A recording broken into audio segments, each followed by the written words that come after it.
Praise the lord. ఈరోజు దేవుని వాక్యము, యెహోవా నీకు తోడుగా ఉండునుగాక. సమూయేలు మొదటి గ్రంథము 17వ అధ్యాయము 37వ వచనము. ప్రజలారా, సౌలు దావీదును ఫిలిష్తీయులతో యుద్ధమునకు పంపునప్పుడు ఈ మాటలు అతనితో చెప్పెను. అనగా, ఈ చిన్న బాలుడు యుద్ధమునకు వెళుతున్నాడు. దేవుడి మీద విశ్వాసముంచి దేవుని నామంలో ఫిలిష్తీయులను జయించుటకు వెళ్తున్నాడు. ఆ దేవుడే నీకు తోడయుండునుగాక అని చెప్పెను. ప్రజలారా, మన దేవుడు మనకు తోడై ఉంటాడు. ఆయన ఇమ్మానుయేలు దేవుడు, అనగా దేవుడు మనకు తోడు అని అర్థము. ప్రజలారా, మన దేవుడు మనకు ఎల్లప్పుడూ తోడయుండును. అనగా, మనుషుల వలె మనం బాగున్నప్పుడు మనకు తోడయుండి, మనము బాగలేనప్పుడు మనల్ని విడిచి వెళ్ళడము కాదు గాని, ఆయన మనల్ని సృజించిన తండ్రి మన దేవుడు గనుక, తల్లి గర్భంలో మనము పడినప్పటి నుండి మరలా మనము ఆయన యొద్దకు చేరేంత వరకు మనల్ని సంరక్షించును, మనకు తోడయుండును. అందుకు మనము దేవుణ్ణి ఆశ్రయింపవలెను. ఆయన యందే మనం విశ్వాసం ఉంచవలెను.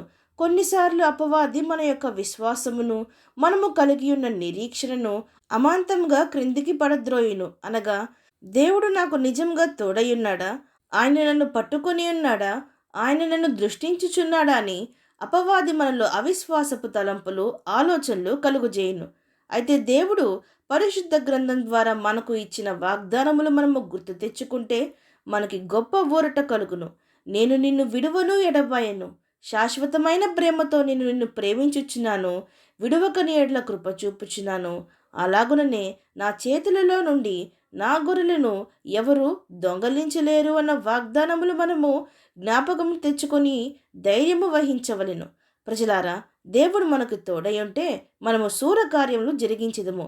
ఆయన మనకు తోడయుంటే మన ప్రతి పోరాటము మనము జయించగలుగుదుము. ఆయన బలమైన హస్తము, ఆయన సాహస హస్తము, ఆయన దక్షిణ హస్తము, ఆయన దయగల హస్తము మనకు తోడుగా ఉంటే మనల్ని ప్రతి కీడు నుండి, ప్రతి ఆపద నుండి తప్పించును. ప్రతి విజయము మనకు దయచేసి పడిన ప్రతి గుంటల్లో నుండి లేవనెత్తును.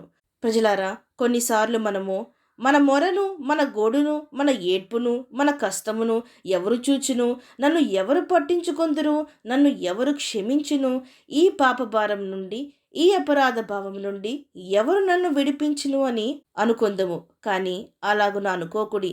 ఇమ్మానుయేలు దేవుడు మనకి తోడై ఉన్నాడు. ఆయన దయగలిగిన దేవుడు. ఆయన మన మొరను విని ఊరకనే ఉండు దేవుడు కాడు.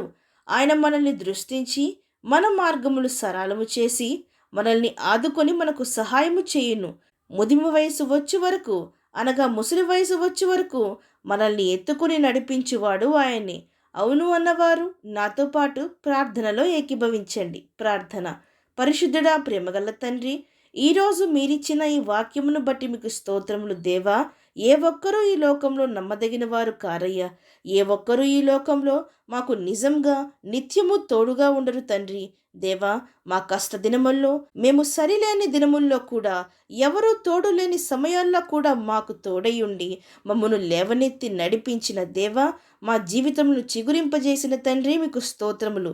దేవా, మా ప్రతి చిన్న పెద్ద విషయములలో మాకు తోడయుండి ఈ లోకమును విడిచి మీ చెంత చేరేంత వరకు మీతో ఉండి నడిపించమని, మా ప్రతి ఒక్కరికి నీ సహాయము దయచేయమని ప్రార్థిస్తూ, సమస్త మహిమాగాంతులు మీకే చెల్లిస్తూ, ప్రభువైన యేసుక్రీస్తు నామం పేరట అడిగి వేడుకొంచున్నాం పరమ తండ్రి. ఆమేన్.